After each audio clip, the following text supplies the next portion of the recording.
Hello guys, आज की इस वीडियो में हम देखेंगे मेगाविटी द मिस्ट्री कैट का समरी।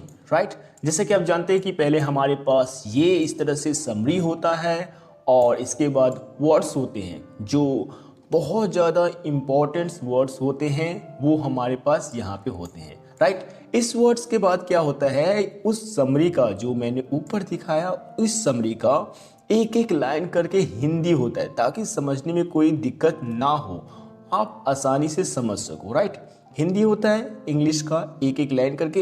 इसके बाद क्या होता है, हमारे पास कुछ ऑब्जेक्टिव्स होते हैं और ऐसे वैसे ऑब्जेक्टिव्स नहीं, ये बहुत इंपॉर्टेंट ऑब्जेक्टिव्स होते हैं क्योंकि ये एग्जाम में आने वाले ऑब्जेक्टिव्स हैं। राइट, तो चलिए सबसे पहले हम शुरू करते हैं कहाँ से, शुरू से ही। राइट, तो यहाँ से हम शुरू करेंगे। आप जो है इसका स्क्रीनशॉट ले लीजिए।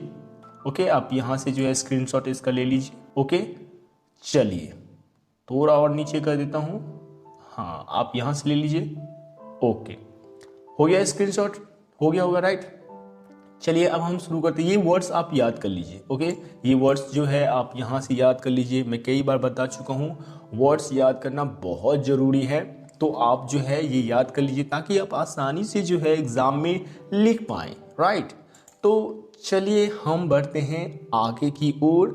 आगे हमारे पास इसका हिंदी है, तो हम एक एक लाइन करके क्या करेंगे, इसके हिंदी को पढ़ेंगे और इसे समझेंगे। तो चलिए शुरू करते हैं। देखिए हमारे पास सबसे पहला लाइन है, वो है समरी का।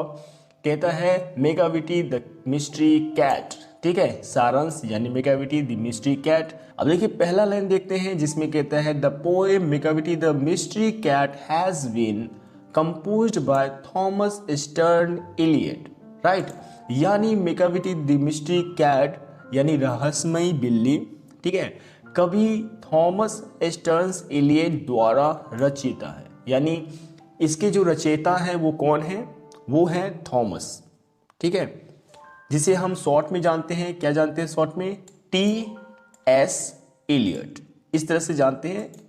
आप इस तरह से भी लिख सकते हैं, एग्जाम में कई बार ऐसे ही आता है। ठीक है, और कभी कभी इसका पूरा नाम भी पूछ देते हैं जो हम आगे समझेंगे। राइट, तो ये इनके रचयिता हैं। चलिए इससे अगला लाइन देखते हैं। अगला लाइन हमारे पास है, वो है थॉमस स्टर्न इलियट 26 सितंबर 1888 4 जनवरी 1965 was a poet, essayist, publisher, playwriter, literary critics and editor. Right, यानी कहता है थॉमस स्टर्न इलियट 26 सितंबर 1888 में इनका जन्म हुआ। राइट, इतना में जो है इनका जन्म हुआ, यानी 26 सितंबर 1888 में जो है इनका जन्म हुआ। 4 जनवरी 1965 में जो है इनकी मृत्यु हो गई। आगे कहता है कि थॉमस स्टर्न इलियट एक कवि, निबंधकारक, प्रकाशक, नाटककार, साहित्य आलोचक और संपादक थे। राइट, इतनी कुछ वो थे। चलिए आगे देखते हैं। अगला लाइन है हमारे पास, He was awarded the Nobel Prize for Literature in 1948, यानी उन्हें 1948 में साहित्य के लिए नोबेल पुरस्कार से सम्मानित किया गया था। राइट, यानी उनको नोबेल पुरस्कार मिला था, वो भी कब, वो 1948 ईस्वी में। राइट, कितनी बड़ी बात है ना।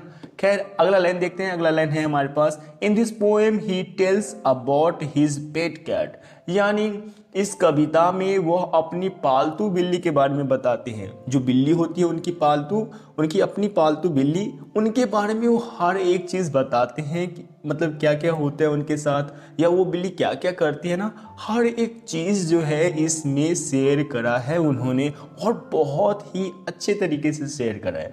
तो चलिए आगे बढ़ते हैं। अगला लाइन है हमारे पास, Macavity is the name of the poet's own pet cat, यानी कवि की अपनी पालतू बिल्ली का नाम मैकविटी है। यानी ये जो बिल्ली है ना, उन्हीं का नाम उन्होंने रख रखा था। राइट, जिस तरह से बिल्ली का नाम आप कुछ भी रख देते हो ना, उसी तरह से पोएट का जो बिल्ली का नाम था उन्होंने मैकविटी रख रखा था, है ना। आगे देखिए, आगे बहुत मजा आएगा। कहता है this cat is very clever, यह बिल्ली बहुत चतुर है। मतलब पोएट कह रहे हैं कि यह बिल्ली बहुत चतुर है। अब क्यों कह रहे हैं ये देखो, बहुत मजेदार है ये। कहते हैं it is tall and thin, यानी यह लंबी और पतली है, एकदम से लंबी है और पतली है। अगले लाइन में है वो है it possess such a power that only a holy man has, यानी इसके पास एक ऐसी शक्ति है जो केवल महान आत्माओं के पास होती है। यानी ये जो बिल्ली है, ये जो पोएट की पालतू बिल्ली है, वो पोएट कह रहे हैं उनके बारे में क्या, इनके पास ऐसी कुछ शक्ति है जो महान आत्माओं के पास होती है। यानी जो महान लोग होते हैं उनके पास ऐसी शक्ति होती है जो इस कैट के पास है। अगली लाइन देखिए, अगली लाइन में कहते हैं the cat does so many crimes such as drinking milk and breaking glass, यानी बिल्ली दूध पी जाने और शीशे तोड़ने जैसे कई अपराध करती है। यानी बिल्ली जो है वो क्या करती है, दूध पी लेती है और मतलब जो ग्लास होती है उन्हें तोड़ देती है। होता है ना कि बिल्ली एकदम से आती है और चुपके से दूध पी के भाग जाती है। यानी और कभी कभी मान लो गिलास में या कुछ में ऐसा रखा है, मान लो कोई उधर से आ रहा है और उसे देख लिया तो जल्दी से भागने लगती है। उस चक्कर में क्या होता है, वो गिलास गिर जाता है या कोई भी बर्तन होता है वो गिर जाता है, टूटने वाला होता है तो टूट जाता है ना। तो यही कवि बता रहे हैं। अगली लाइन में देखिए, अगली लाइन में क्या है, it is so clever that she leaves the place immediately after some commits a crime, यानी यह इतनी चतुर है कि यह जैसे ही कुछ करती है तुरंत वह स्थान छोड़ देती है। यानी दूध वूध पी करके और तुरंत भाग जाती है, मतलब टाइम नहीं लगाती है। जैसे ही मान लो कोई किचन में या कहीं भी दूध रखा है आपका, राइट, तो वो चुपके से पी रही होगी और पी लेगी और आपको पता भी नहीं चलेगा, थोड़ा सा भी आपको पता नहीं चलेगा कब आके पी के चली गई। मतलब और तो और ये इस तरह से साफ कर देगी ना, आप देखना कभी भी बर्तन को ना, ये पूरे अच्छे से मैंने देखा है, तो बर्तन को पूरे अच्छे से साफ कर देगी, लगेगा ही नहीं कि आपको उसमें दूध रखा था। पूरे एकदम से चाट पूछ के एकदम से क्या ही कहूँ, पूरा एकदम से क्लीन कर देती है, नीट एंड क्लीन, पूरा एकदम से साफ, बिल्कुल भी मतलब ये नहीं लगेगा, ऐसा लगेगा जैसे विम बार से आपने धो करके रखा है, बिल्कुल इस तरह से वो कर देती है। तो यही कह रहे हैं कि कुछ भी वो नहीं करती है और तुरंत उस स्थान को छोड़ देती है, आपको पता ही नहीं चलेगा कभी कभी कि किसने पिया है या नहीं पिया है ना, इस तरह से लगेगा। या कभी कभी आप बीच में ही आ गए, मान लो कि बिल्ली आई, थोड़ा सा दूध पी और आप उसी टाइम में आ गए, तो वो ऐसे गायब हो जाएगी वहाँ से और आप आओगे तो आपको लगेगा अरे दूध इतना सा था, इतना कैसे हो गया, कम कैसे हो गया। हो सकता है घर में किसी ने यूज करा होगा, फिर आप सोचते हो घर में तो मैं अकेला हूँ, फिर तब जाके पता चलता है, कई बार आप सोचते हो तब जाके आपको लगता है कि शायद बिल्ली ने की हुई, वो भी शायद, आप कंफर्म भी नहीं होते हो क्योंकि कुछ ऐसा करती ही नहीं वो और वहाँ पे होती ही नहीं, पूरी तरह से वो स्थान छोड़ करके चली जाती है इस वजह से। चलिए अगला लाइन देखते हैं। अगला लाइन है it is not an ordinary cat, यह एक सामान्य बिल्ली नहीं है। यानी ये जो है ये बिल्ली, ये साधारण बिल्ली नहीं है। कभी अपनी बिल्ली के बारे में कहते हैं ये साधारण बिल्ली नहीं है, मतलब पता ही नहीं चलता कब गायब हो जाती है ना। आगे कहता है, अगला लाइन है all of its action are mysterious, यानी इसके सभी कार्य रहस्यपूर्ण होती है। मतलब जो भी ये कार्य करती है ना, कब आती है कब जाती है पता ही नहीं चलता, एकदम से जो है सारे रहस्यपूर्ण, किसी को कुछ कानो कान खबर नहीं आती है। ये चलती भी है ना तो एकदम ऐसे चलती है कि मतलब थोड़ी सी भी आवाज़ आप सुन नहीं सकते, पूरे एकदम से पूरे साइलेंट, कहीं भी मतलब थोड़ी सी भी आवाज़ नहीं होती है इससे, राइट। तो कहते हैं कि बहुत ही रहस्यपूर्ण है। अगला लाइन है it is never caught at the place of occurrence, यानी वह घटना स्थल पर कभी पकड़ में नहीं आती। मतलब कहना भी कि जहाँ पे मान लो दूध रखा है और वो पी लेती है, वहाँ पे आप देख ही नहीं पाओगे उसे, वो पहले ही भाग जाती है ना। तो कभी भी जो है घटना स्थल पे, यानी जो क्राइम है दूध पीने का या ग्लास तोड़ने का, वो करके भाग जाती है और वहाँ पे होती ही नहीं है ना। कोई तो सबूत छोड़ो, कुछ भी नहीं छोड़ती और वो उस घटना स्थल से भाग जाती हैं, दूध पी करके समाप्त सब खेल, है ना। यानी किचन में रखा है दूध तो किचन से कब गायब हो जाएगा पता ही नहीं चलेगा तो ये बहुत अच्छा है। अगला लाइन है हमारे पास इट अट्रैक्ट्स ऑल, यानी यह सभी को आकर्षित करती है। इसकी जो आंखें होती है और इसकी जो मतलब बॉडी होती है बहुत ही आकर्षित करने वाली होती है और सबको अट्रैक्ट कर लेती है ना। कई बार मतलब बहुत अच्छे कलर के होते हैं। कई बार आप देखो ब्लैक और थोड़े से वाइट, या फिर बहुत सारे कलर के आते हैं, वाइट वाइट पूरे। तो मतलब आजकल तो बहुत सारी प्रजाति की बिल्ली आ गई हैं, कैट्स आ गए हैं, जो और भी ज़्यादा अट्रैक्ट करते हैं हमें। मतलब बहुत ज़्यादा मतलब अच्छे होते हैं, बड़े क्यूट से होते हैं। तो यही कहते हैं कि सबको जो है अट्रैक्ट कर लेते हैं। अगला लाइन है, कहते हैं the poet himself is drawn towards it, यानी कवि स्वयं उसकी ओर आकर्षित हो जाती है। यानी वो इतनी प्यारी है ना, उन्हें पता है कि वो मतलब ऐसे करती है, क्राइम करती है, ये करती है, वो करती है, लेकिन फिर भी कभी को रहा नहीं जाता, उनकी ओर आकर्षित हो जाती है। यानी ये समझो कि मतलब मान लो कोई कोई फ्रेंड है आपका, और आपको पता है कि ये मुझे दर्द देता है, तकलीफ देता है, मेरा फ़ोन नहीं उठाता, गुस्से होते हो, लेकिन कभी कभी उनका फ़ोन आता है या फिर वो आपके सामने आते हैं, तो आप क्या करते हो, आप उसके ओर आकर्षित हो जाते हो, और उससे झगड़ा करने के बजाय आप क्या करते हो, उनसे प्यार से बातें करने लगते हो, ये करते हो। उसी तरह से कभी भी उसकी ओर जो है आकर्षित हो जाता है। जब भी उसे देखता है तो उसे प्यार दुलार करने लगता है। वो सब कुछ भूल जाते हैं, उन्हें याद ही नहीं रहता कि यार ये ही है, वो मेरी दूध पीती, यही है जो क्राइम करी थी, ग्लास तोड़ी थी। सब कुछ कभी भूल करके उनके ओर आकर्षित हो जाते हैं, और वो बिल्ली अपनी तरफ उन्हें आकर्षित कर लेती है। राइट, चलिए अगला लाइन देखते हैं। अगला लाइन है हमारे पास, the poet thinks that no other cat can be like Macavity, यानी कभी सोचते हैं कि कोई दूसरी बिल्ली कभी भी मेकाविटी के समान नहीं हो सकती। यानी कभी कहते हैं कि ये एक इकलौती बिल्ली है जो मेरे पास है, और इसके जैसा कोई हो ही नहीं सकती, क्योंकि यार इसके सभी कार्य बिल्कुल अलग हैं। और मुझे इतना गुस्सा आता है, फिर भी जब मैं इनसे बातें मतलब क्या, इनके जब सामने जाता हूँ, इन्हें देखता हूँ या फिर इनके बारे में सोचता हूँ, तो मेरा सारा गुस्सा गायब हो जाता है। मैं इसे मतलब कुछ कर ही नहीं पाता हूँ, मतलब इसके अगेंस्ट जा ही नहीं पाता हूँ। तो ये बस मेरे ही पास है जो एक इकलौती बिल्ली है, जो मतलब मुझे इस तरह से जो है वो कर देती है।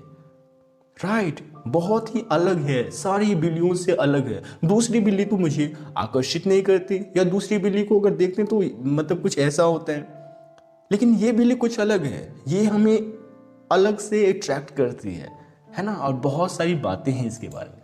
अगला लाइन है, वो है thus this is a beautiful poem and a good example of a humorous, यानी कहता है इस प्रकार यह एक सुंदर कविता है और एक हास्य कविता का एक अलग उदाहरण है। यानी रियल में ये एक जो कविता है, रियल में बहुत अच्छी कविता है, क्योंकि ये बिल्ली के बारे में वो बड़ा मतलब मस्त होता है, कैसे कैसे वो बताते हैं कि मतलब ये सब कुछ बिल्ली आती है जाती है ना। तो इसलिए बहुत अच्छा एग्जाम्पल है किस चीज़ का, ह्यूमरस पोएम का। राइट, क्योंकि मतलब बहुत अच्छे तरीके से कवि ने पेश करा है ना। अपने कैट को जो है उन्होंने काफ़ी अच्छे से दिखाया है, इस पूरी पोएम में जो है बहुत अच्छे से शो करा है उन्होंने, कि मतलब कैसे वो आती है, कैसे वो जाती है, कब चाहती है, गायब हो जाती है, मतलब पता ही नहीं चलती है। मतलब महान आत्मा, मतलब पूरे काफ़ी अच्छे से उन्होंने एक्सप्लेन कर रखा, जो कि वास्तव में ऐसा ही होता है। आप भी देखे होगे कभी ना कभी, और ये चीज़ जरूर फील करे होगे कि मतलब कब आती है कब जाती है पता ही नहीं चलती, और इस तरह से आती है, क्या ही बताऊँ।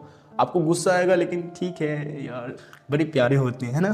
तो कभी बहुत अच्छे से इसमें पेश करते हैं इस चीज़ को। अगला लाइन है, this poem creates humour and satire, यानी यह कविता हास्य और व्यंग उपस्थित करती है ना। हास्य है, व्यंग उपस्थित करती है उसके बारे में, यानी उस बिल्ली के बारे में, उस बिल्ली के बारे में ही सब कुछ करती है।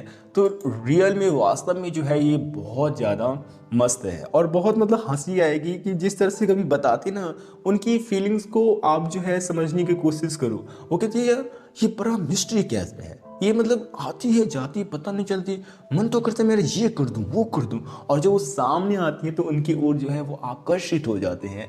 तो बहुत अच्छे से कवि ने इन्हें एक्सप्लेन करा है। तो चलिए आगे बढ़ते हैं, आगे देखते हैं क्या है हमारे पास है ऑब्जेक्टिव्स, तो इसे समझते हैं। देखिए जैसा कि आप जानते हैं कि सबसे पहले हमारे पास होता है नाम पोएम का और इसके राइटर का। राइट, और इसमें जो है फुल नेम भी दे रखा है, तो आप इसे भी याद कर लीजिए। यानी इन सारे को जो है आप अच्छे से याद कर लीजिए, क्योंकि ये बहुत ज़्यादा इम्पोर्टेंस है और आपके एग्ज़ाम्स में आते ही हैं अक्सर, तो आपको ये याद कर लेना चाहिए। और पहला वाला तो कर ही लो, किसी भी हाल में कर लो, राइट, तो ये कर लेना चाहिए। इसके बाद जो है ये देखिए हमारा चैनल है टॉपिक्स फॉर एग्जाम्स, आप इन्हें लाइक शेयर एंड सब्सक्राइब करें। तो चलिए आगे बढ़ते हैं। इस तरह से जो है हमारा सब कुछ क्लियर हो गया है ना, ऑब्जेक्टिव्स भी हो गए और ये भी आपने देख लिया। ये वर्ड्स बहुत ज़्यादा इम्पोर्टेंट्स है, आपको ये वर्ड्स ज़रूर याद करने चाहिए, है ना। ये सारे वर्ड्स जो है बहुत ज़्यादा अच्छे हैं, मैं कई बार बता भी देता हूँ किस तरह से याद करने हैं ना। क्या करना है आपको कि ये पहले देखना है कि वर्ड्स को देखना है, जैसे मिस्ट्री है तो इसको देखना है गुप्त बातें, रहस्यमयता, राज, रहस्य। अब इसे रिलेट करो, इस पोएम में आपने समरी में जो भी देखा उससे रिलेट करो। अब क्या है ये किसके बारे में कह रहा है? मिस्ट्री क्या कौन था? मिस्ट्री था किससे रिलेटेड है? मतलब कैट से रिलेटेड है। वो सब कुछ जो काम करते हैं वो रहस्यमयी तरीके से करते हैं। नॉवेल है, नॉवेल क्या? नोबेल मतलब साहित्य, उपन्यास, कथा, ये होता है। लेकिन यहाँ पे नोबेल मतलब क्या? उन्हें नोबेल प्राइज मिला था। कब मिला था? 1948 ईस्वी में मिला था, राइट। तो ये सब आप देख सकते। यहाँ पे अवार्ड क्यों लिखा गया? क्योंकि पोएट को जो है वो उनको इनाम मिला था, पुरस्कार मिला था, इसीलिए। ऑन मीन्स होता है मतलब स्वामित्व, यानी उनका खुद का, इस तरह से होते हैं। आप जो है इन सारे को जो है ऐसे करके याद कर लो, ठीक है। सब बहुत अच्छे हैं, आप जब याद करोगे तो यही वर्ड्स हैं जो आपके एग्ज़ाम्स में आएंगे और मतलब आपको लिखने में कोई दिक्कत नहीं होगा। जब आप एग्ज़ाम में बैठोगे ना लिखने के लिए तो आपको ज़्यादा सोचना नहीं पड़ेगा, क्योंकि आप समरी को बार बार सुनोगे तो आपको याद हो जाएगा और आपके पास वर्ड्स के भी स्टॉक रहेंगे, तब आप आसानी से लिख पाओगे, है ना। तो इस तरह से जो है पूरा हमारा कंप्लीट हो गया। तो मिलते हैं नेक्स्ट वीडियो में। अगर आपको किसी टॉपिक पे वीडियो चाहिए तो आप हमें कमेंट बॉक्स में कमेंट करके बता सकते हैं, हम जल्दी से जल्दी आपके लिए वीडियो लाने की कोशिश करेंगे, राइट। तो तब तक जो है आप इसे अच्छे से पढ़िए, सुनिए और keep learning and enjoy yourself. Thank you so much.